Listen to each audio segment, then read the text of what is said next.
Bismillah ar-Rahman ar-Rahim. Welcome back dear friends. ښه راغلاست ملګرو. نننۍ کلاس د سوال او ځواب باره کې ده چې موږ څنګه کولی شو په انګلیش کې د یو چا څخه پوښتنه وکړو او بیا ځواب ورکړو. نو ټایم نه ویسټ کوو، ډایرکټ کلاس شروع کوو. نمبر 1 موږ وایو په پښتو کې یو چا څخه پوښتنه کوو چې ته راځې. دې معنی ده په انګلیسي کې are you coming. Are you coming؟ ته راځې. نو بیا ورته وایه بل نفر چې زه نه راځم.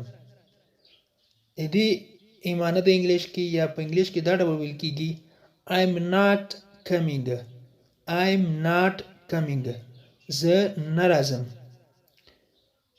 یا بله جمله موږ وایو پښتو کې چې زه راځم. زه راځم. دې معنی د انګلیش کې yes I am coming. Yes I am coming. او زه راځم. بله پوښتنه کوو موږ پښتو کې چې ته زما اواز اورې. ته زما اواز اورې. Do you hear me? Do you hear me? ته زما اواز اورې. ته ما اورې. نو دوهم نفر ځواب ورکوي چې نه زه تا اواز نه اورم، یا زه تا نه اورم، تا خبرې نه اورم. نو په انګلیش کې دې معنی ده I cannot hear you. I cannot hear you. I cannot hear you. I cannot hear you. زه تا نه اورم، تا اواز نه اورم. په لوړ اواز خبرې وکړه. تیزې خبرې وکړه. Speak loud. Speak loud. تیزې خبرې وکړه. بله پوښتنه موږ کوو پښتو کې چانه چې دلته ته څه کوې. دلته څه کوي ته. دې معنی د انګلیش کې What are you doing here? What are you doing here? دلته ته څه کوي. ولې ولاړې دلته. نو بیا موږ ځواب ورکوو چې دلته زه اوسېږم. دلته زه اوسېږم. د دې معنی د انګلیش کې I live here. I live here. زه دلته اوسېږم. او که چېرته بیا داسې ځواب ورکړو چې زه دلته چاته انتظار کوم یا چاته ولاړ یم. موږ وایو پښتو کې چې زه چاته ولاړ یم یا چاته انتظار کوم.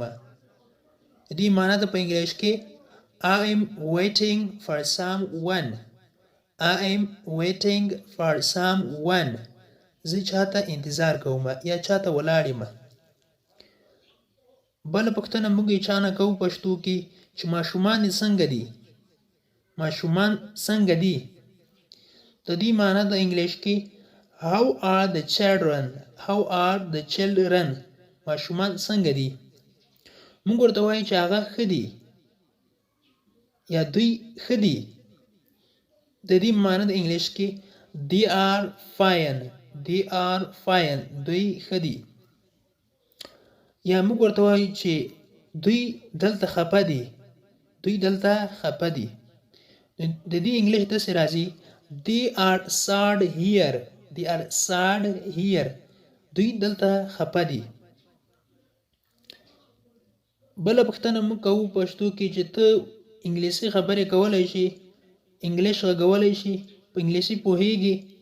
د دې سوال موږ په انګلیسي کې دا ډول کوو Can you speak English? Can you speak English? په انګلیسي غږېدای شي. نو موږ ورته وایو چې هو غږېدای شم. په انګلیش کې دا ډول راځي Yes I can. Yes I can. هو زه خبرې کولی شم. او که ورته وایو چې زه خبرې نشم کولی نو بیا د انګلیسي کې دې ډول داسې راځي No I cannot. No I cannot. نه زه په انګلیسي خبرې نشم کولی. بله پوښتنه موږ کوو چې هغه څوک دی. یو نفر د ولاړ د لرې ځای کې. نو موږ یو چا څخه پوښتنه کوو چې هغه څوک دی. د دې معنی ته په انګلیش کې Who is that? Who is that? هغه څوک دی. نو بیا موږ ځواب ورکوو چې هغه زما ملګری دی. د دې انګلیش داسې راځي He is my friend. He is my friend. هغه زما ملګری دی. یا بله پوښتنه کوو چې موږ ته هغه نفر معلوم نه وي موږ نه پیژنو نو بیا داسې موږ ورته وایو چې I think he is Ali. I think he is Ali. کېدای شي هغه علي وي زما په فکر هغه علي وي د دې معنی د انګلیسي کې I think he is Ali. He is Ali. هغه آیا هغه احمد ده موږ پوښتنه کوو پښتو کې چې هغه احمد ده هغه احمد دی یو چا څه پوښتنه کوو نو د دې معنی د په انګلیش کې is that Ahmed. Is that Ahmed. آیا هغه احمد دی نو بیا موږ ځواب ورکوو چې نه هغه احمد نه دی نو د دې انګلیش داسې راځي no he is not. No he is not. نه هغه نه دی او بله موږ وایو پښتو کې چې هغه یو عسکر دی هغه یو عسکر دی نو دې معنی په انګلیش کې داسې راځي he is a soldier. He is a soldier.